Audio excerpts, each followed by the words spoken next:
Sa ngalan ng Ama at ng Anak at ng Espiritu Santo. Amen. Sumainyo ang Panginoon. At sumainyo rin. Magandang umaga po sa inyong lahat. Magandang umaga din po, Father. Welcome po sa inyo dito sa Pambansang Dambana at Parokya ni Santo Padre Pio. Sa araw pong ito, ika-8 sa buwan ng Agosto, kinugunita ng Simbahang Katolika si Santo Domingo, isang pari. Kilala si Santo Domingo sa kanyang pagtatatag ng The Order of Preachers o ang kilala natin bilang mga paring Dominikano. Itinuon niya ang kanyang sarili sa pangangaral para sa mga taong nauuhaw at nalilito tungkol sa pananampalataya kung paanong ang bawat isa ay makatutugon sa pagtawag ng Diyos. Kaya aminin po muna natin ang ating mga kasalanan upang tayo maging marapat gumanap sa banal na pagdiriwang.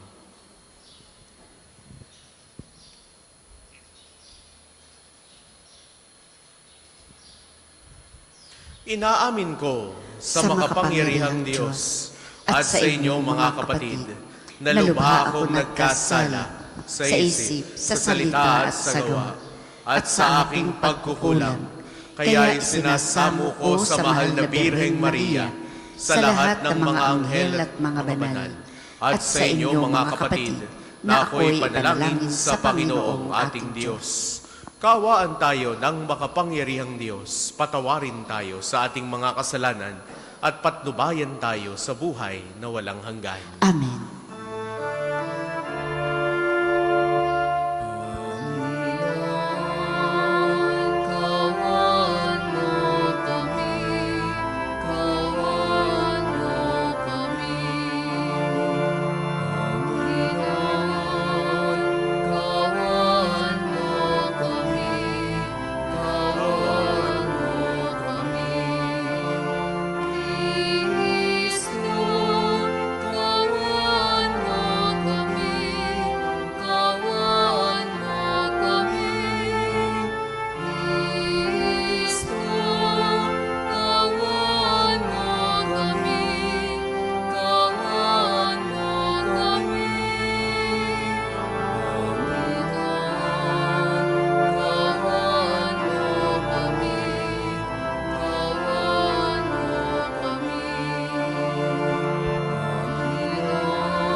Manalangin tayo.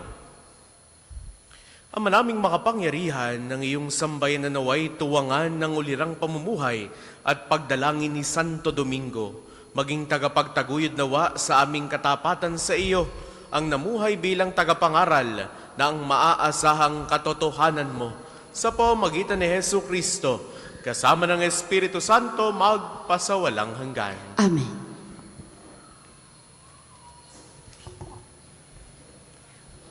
Pagbasa mula sa aklat ng Deuteronomio.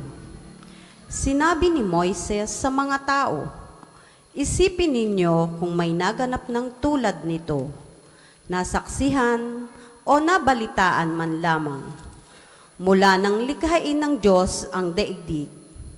Maliban sa inyo, sino pa ang nakarinig sa tinig ng Diyos mula sa haliging apoy at nanatiling buhay?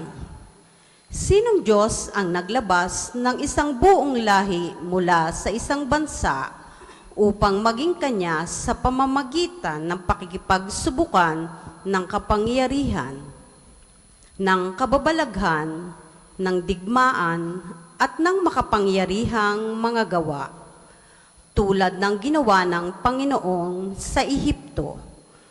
Ang mga pangyayaring ito'y ipinamalas niya sa inyo upang maniwala kayo na walang ibang Diyos maliban sa Kanya. Mula sa langit, nagsalita siya sa inyo upang kayo'y turuan. At dito sa lupa, nagsalita siya mula sa apoy. At dahil sa pag-ibig niya sa inyong mga ninuno, hinirang niya kayo, at sa pamamagitan ng kanyang kapangyarihan ay inilabas kayo sa Ehipto. Pinuksa niya ang mga bansang mas malakas sa inyo upang maluwag kayong makapanirahan sa lupaing ibinigay niya sa inyo ngayon. Dahil dito, dapat ninyong malaman na sa langit at sa lupay walang ibang Diyos, liban sa Panginoon. Kaya nga, dapat ninyong sundin ang kanyang mga utos at tuntuning sinasabi ko sa inyo ngayon. Sa gayon, mapapanuto kayo at ang lahing susunod sa inyo. Magtatagal kayo habang panahon sa lupaing ibinigay niya sa inyo.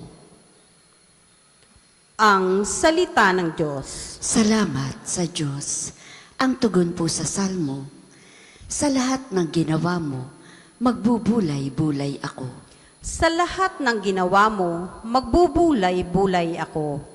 Kaya aking babalikan, gunitain ang ginawa, ang maraming ginawa mong tunay na kahanga-hanga. Sa lahat ng ginawa mo, ako'y magbubulay-bulay. Magbubulay-bulay ako sa diwa ko at isipan. Sa lahat ng ginawa mo, magbubulay-bulay ako. Ang daan mo, Panginoon, ay tunay na daang banal, at wala nang ibang Diyos na sa iyo'y ipapantay. Ikaw ang Diyos na ang gaway tunay, nakahanga-hanga. Iyang kadakilaan mo'y nahayag na sa nilikha. Sa lahat ng ginawa mo, magbubulay-bulay ako.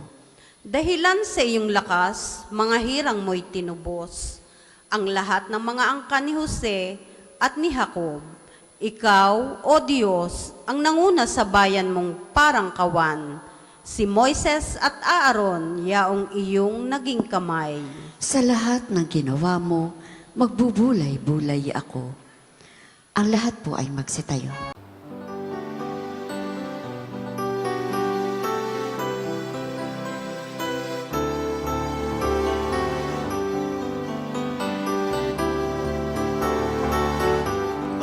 Hallelujah, hallelujah, hallelujah, hallelujah, hallelujah, hallelujah,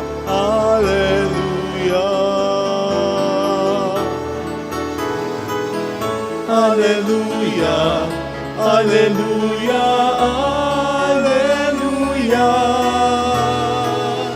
hallelujah.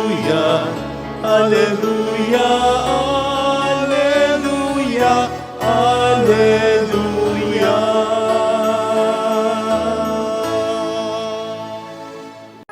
Sumainyo ang Panginoon. At sumainyo rin. Ang mabuting balita ng Panginoon ayon kay San Mateo. Papuri sa iyo, Panginoon. Noong panahong iyon, sinabi ni Jesus sa kanyang mga alagad, "Kung ibig ninumang sumunod sa akin, limutin niya ang ukol sa kanyang sarili, pasanin ang kanyang krus at sumunod sa akin. Ang naghahangad na magligtas ng kanyang buhay ay siyang mawawalan nito. Ngunit ang magalay ng kanyang buhay alang-alang sa akin ay siyang magkakamit noon. Ano nga ang mapapala ng isang tao? Makamtan man niya ang buong daigdig, kung ang katumbas naman nito'y ang kanyang buhay. Ano ang maibabayad ng tao para mabalik sa kanya ang kanyang buhay? Sapagkat darating ang anak ng tao na taglay ang dakilang kapangyarihan ng kanyang ama at kasama ang kanyang mga anghel. Sa panaong yaoy, gagantihan niya ang bawat tao ayon sa kanyang ginawa. Sinasabi ko sa inyo, may ilan sa inyo rito na hindi mamamatay hanggat di nila nakikita ang anak ng tao na pumaparito bilang hari." Ang mabuting balita ng Panginoon. Pinupuri ka namin, Panginoong Hesukristo.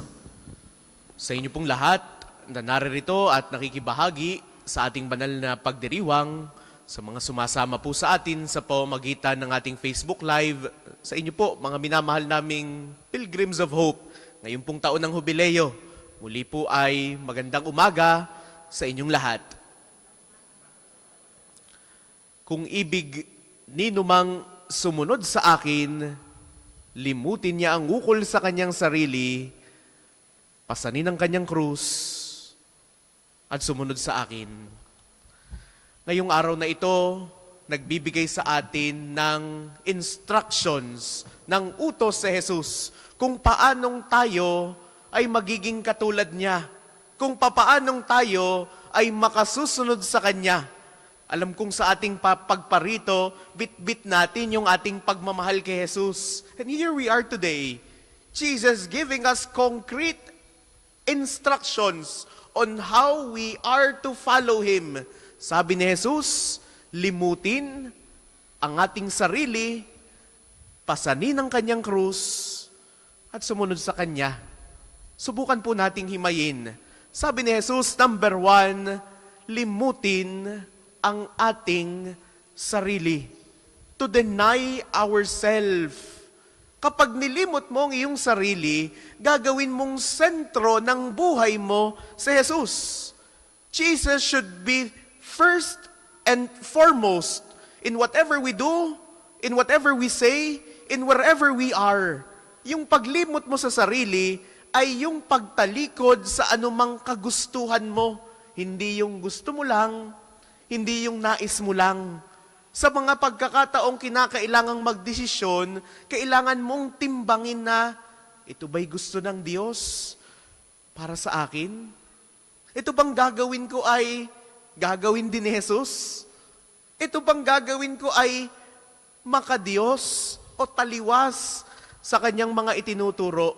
Denying oneself is saying yes to God and saying no to all our own wants, to all our own worldly allurements. God should be the priority in our lives. Kaya mga minamahal kong kapatid, tanungin natin ngayon ang ating mga sarili, kaya ko na ka bang limutin ang aking mga pansariling interes?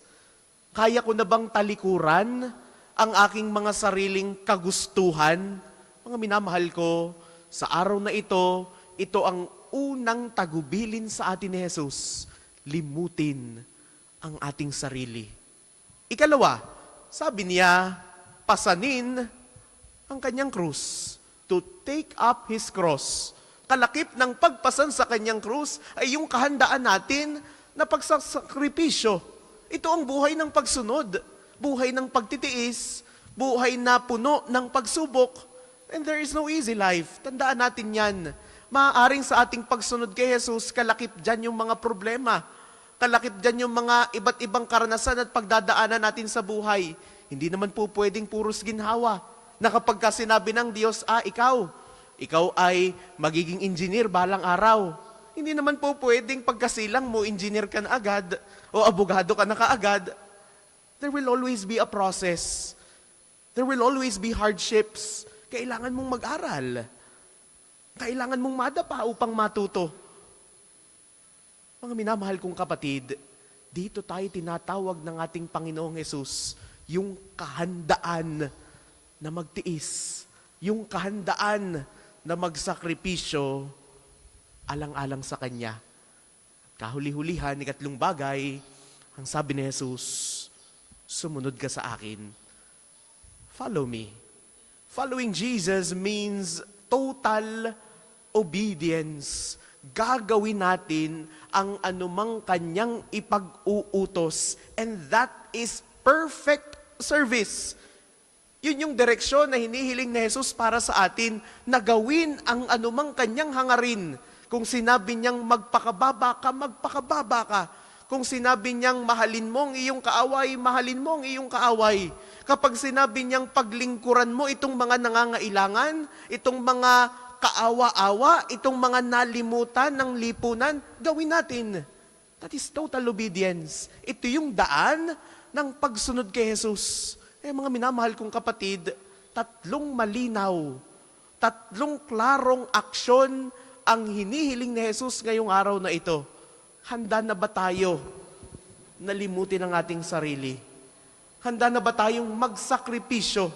Handa na ba tayong pasanin ang Kanyang krus? At kahuli-hulihan, handa na ba tayong sumunod sa Kanya? Ang pagsunod sa Kanya ay paglimot sa ating mga sarili. Ang pagsunod sa Kanya ay ang pagpasan ng Kanyang krus.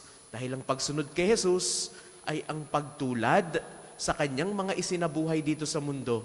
Tandaan natin, si Jesus ay hindi nagpakasasa sa mundo. Si Jesus ay hindi basta nagbakasyon o nagpakasarap ng buhay. Si Jesus ay naparito upang maglingkod. Kaya tayo rin, bilang kanyang mga alagad, bilang mga naghahanad sumunod sa kanya, tandaan natin ang kanyang tagubilin. Ngayong araw, ang sabi ni Jesus, kung ibig ninumang sumunod sa akin, limutin niya ang ukol sa kanyang sarili, pasanin ang kanyang krus, at sumunod sa akin. Magsitayo po ang lahat.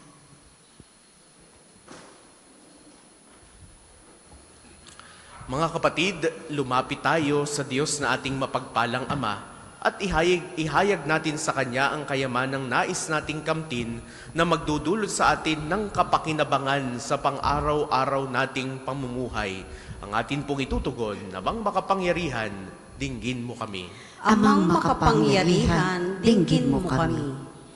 Para sa simbahang Katolika, upang ang kayamanang nakalulugod sa paningin ng Diyos, ang pagsumikatang kamtin ng lahat ng mananampalataya sa pamumuno ng banal na Papa, ng lahat ng mga obispo at mga pari, at maging pangunahin, nawa sa kanilang buhay pananampalataya ang maabot ang kayamanang nasa kaharian ng Diyos.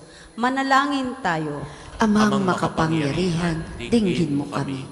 Para sa mga bansa sa sanlibutan, upang ang mga bagay na panlangit ang pagkabalahan nawa ng sangkatauhan at sa paggabay ng Espiritu Santo, ang diwa ng pagmamahal at kapayapaan ang maghahari nawa sa sangkatauhan. Manalangin tayo. Amang makapangyarihan, dinggin mo kami. Para sa mga dukha at nasa iba't ibang mukha ng pagdurusa, upang ang kayamanan sa kaharian ng Diyos ang kanilang asamin at gawin nawa nilang yaman ang pagkakaroon ng pananampalataya sa Diyos. Manalangin tayo. Amang makapangyarihan, dinggin mo kami. Para sa mga kapatid nating nawawala at pinaniniwalaang pumanaw na, partikular ang mga sabungero, nawa ay pagkalooban sila ng Panginoon ng kapatawaran sa kanilang mga kasalanan at nang walang hanggang kapahingahan sa kanyang kaharian. Nawa ay makanta nila at ng kanilang mga naulilang pamilya ang kapayapaan ng kalooban sa pamamagitan ng pagkakamit ng hustisya at kapatawaran. Manalangin tayo. Amang makapangyarihan, dinggin mo kami. Amang makapangyarihan, narinig mo ang aming pagsamo. Ipagkaloob mong mata mo nawa namin ang iyong biyaya na maghahatid sa amin sa tunay na kayamanan sa iyong kaharian. Sa pamamagitan ni Hesu Kristo, ang aming Panginoon, na bubuhay tagaharing kasama mo at ng Espiritu Santo magpasawalang hanggan. Amen. Ang lahat po ay magsiupo. Para po sa mga maghahandog na sobre, pakihulog na lamang po sa buslo.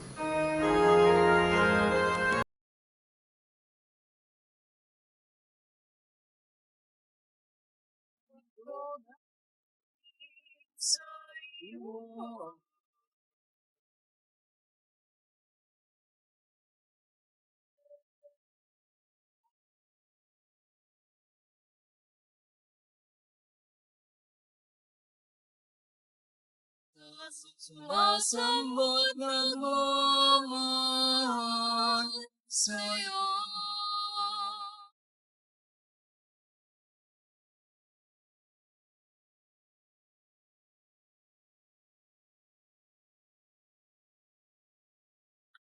Manalangin kayo mga kapatid upang ang paghahain natin ay kalugdan ng Diyos samang makapangyarihan. Tanggapin nawa ng Panginoon itong paghahain sa iyong mga kamay, sa kapurihan niya at karangalan, sa ating kapakinabangan, at sa buong sambayanan niyang banal. Ama naming lumikha, ang mga inihahain naming panalangin ay tunghayan mo pakundangan sa pakiusap ni Santo Domingo. Sa katatagang dulot ng paghahain ito, pagtibayin mo ang mga nagtatanggol sa pananampalataya, pakundangan sa pagtatangkilik ng kagandahang loob mo.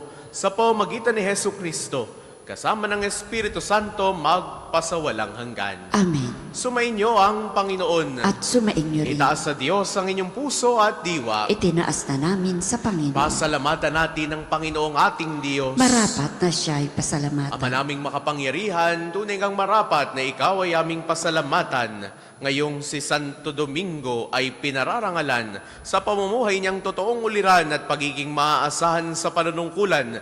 Kaya't si Jesucristo na maaasahan sa katapatan ay inihahayag sa pangangasiwa sa sambayanan. Ang malasakit ng mga ulirang tagapangasiwa noon ay nagpapatuloy magpahanggang ngayon.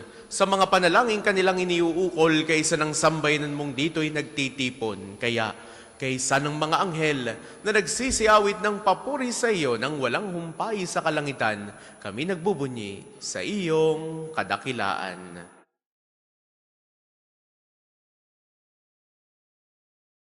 Santo, Santo, Santo, Panginoong Diyos.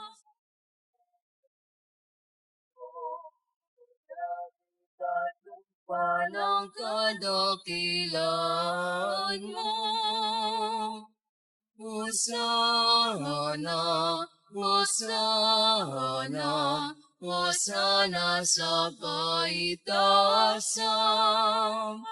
Hosana, Hosana, Hosana sa kaitaasan. Pinagpalang na paririto sa ngalan ng Panginoon. Hosana, Hosana, Hosana sa kaitaasan. Hosana, Hosana, Hosana sa kaitaasan. Kung hindi po kayang lumuhod, ay manatili pong nakatayo ng may paggalang. Ama naming banal, ikaw ang bukal ng tanang kabanalan. Kaya't sa pamamagitan ng iyong Espiritu, gawin mong banal ang mga kaloob na ito upang para sa amin maging katawan at dugo ng aming Panginoong Jesucristo. Bago niya, pinagtiis ang kusang loob na maging handog. Ginawa kanya ang tinapay, pinasalamatan kaniya. Pinagati-hati niya iyon, iniapot sa kanyang mga alagad at sinabi, tanggapin ninyong lahat ito at kanin. Ito ang aking katawan na ihahandog para sa inyo.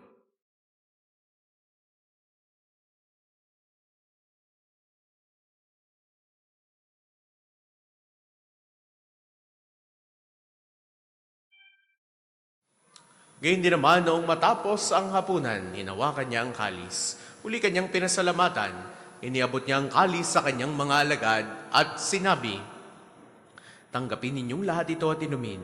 Itong kalis ng aking dugo ng bago at walang hanggang tipan. Ang aking dugo na ibubuhos para sa inyo at para sa lahat, sa ikapagpapatawad ng mga kasalanan. Gawin ninyo ito sa pag-alala sa akin.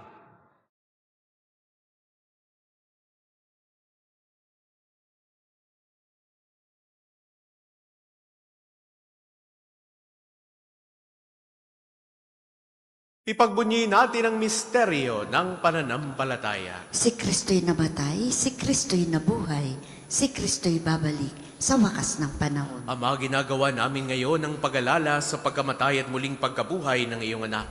Kaya tiniaalay namin sa iyo ang tinapay na nagbibigay buhay at ang kalis na nagkakaloob ng kaligtasan. Kami nagpapasalamat dahil kami iyong minarapat na tumayo sa harap mo para maglingkod sa iyo. Isinasamo namin kaming magsasalo-salo sa katawan at dugo ni Kristo ay mabuklod sa pagkakaisa sa pamamagitan ng Espiritu Santo. Ama, lingapin mo ang iyong simbahang laganap sa buong daigdig. Puspusin mo kami sa pag-ibig kay isa ni Leon na aming Papa, ni Gilbert na aming Obispo at ng Tanang Kaparian.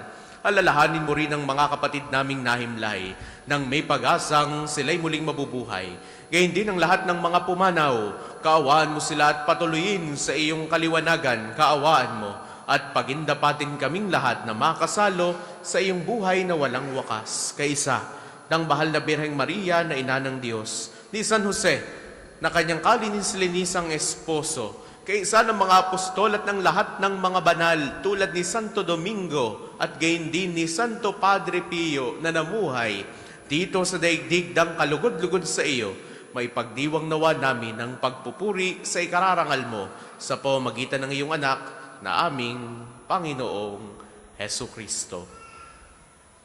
Sa pamamagitan ni Kristo, kasama niya at sa Kanya, ang lahat ng parangal at papuri ay sa iyo, Diyos amang makapangyarihan, kasama ng Espiritu Santo, magpasawalang hanggan. Amen. Amen. Amen. Sa tagubili ng mga nakagagaling na utos sa turo ni Jesus sa Panginoon natin at Diyos, ipahayag natin ng lakas loob.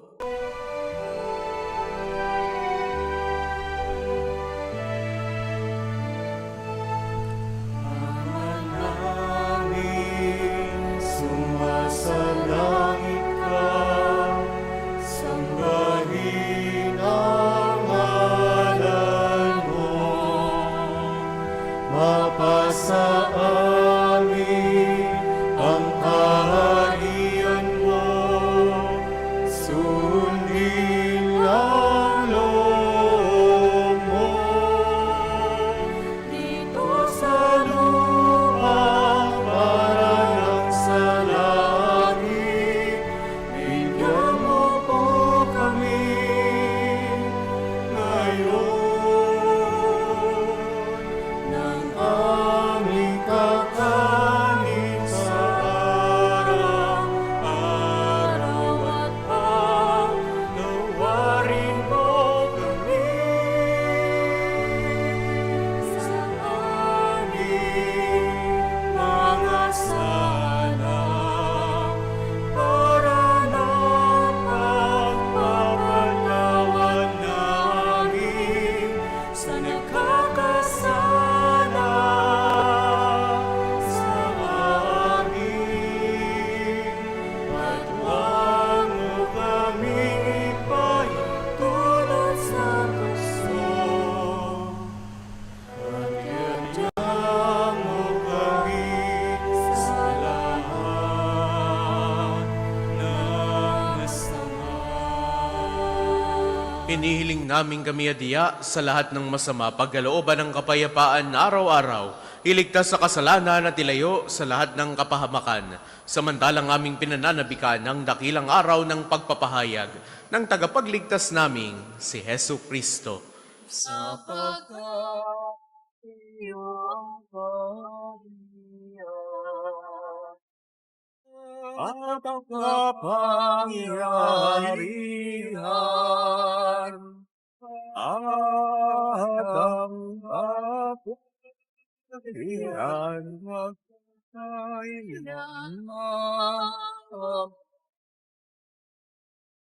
Panginoong Hesu Kristo, sinabi mo sa iyong mga apostol, kapayapaan ang iniiwan ko sa inyo, ang aking kapayapaan ang ibinibigay ko sa inyo. Tungayan mo ang aming pananampalataya at huwag ang aming mga pagkakasala. Pagkalooban mo kami ng kapayapaan at pagkakaisa ayon sa iyong kalooban. Kasama ng Espiritu Santo, magpasawalang hanggan. Amen. Ang kapayapaan ng Panginoon ay laging sumainyo. At sumainyo rin. Magbigayan kayo ng kapayapaan sa isa't isa. Peace be with you.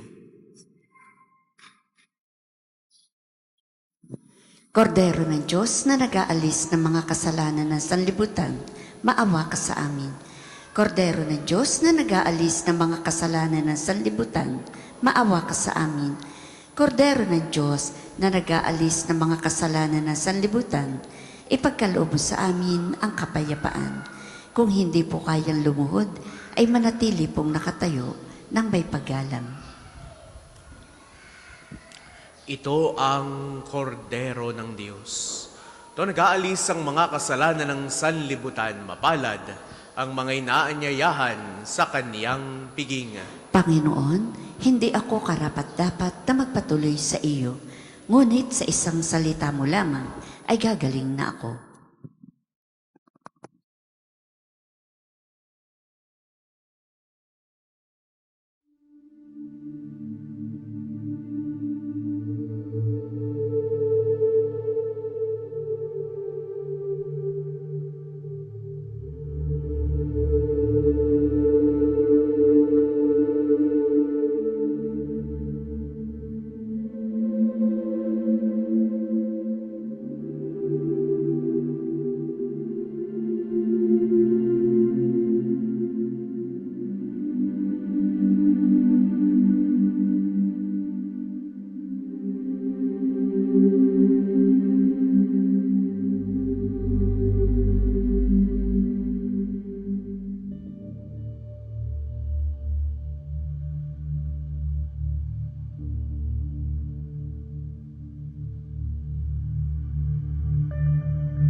Manalangin tayo. Ama naming mapagmahal, ang lakas sa dulot ng piging mong banal, ngayong gunugunita si Santo Domingo, ay lubusan nawang pakinabangan ng iyong sambayanan na napanariwa at napamunga sa kanyang pangangaral at naway matulungan ng kanyang pagdarasal sa pamamagitan ni Hesu Kristo, kasama ng Espiritu Santo magpasawalang hanggan. Amen. Sumainyo ang Panginoon. At sumainyo rin. Naway pagpalain kayo ng makapangyarihan at laging nagmamahal sa ating Diyos, ang Ama at Anak at Espiritu Santo. Amen. Taglay ninyo sa inyong pagalis ang kapayapaan ni Kristo. Salamat sa Diyos.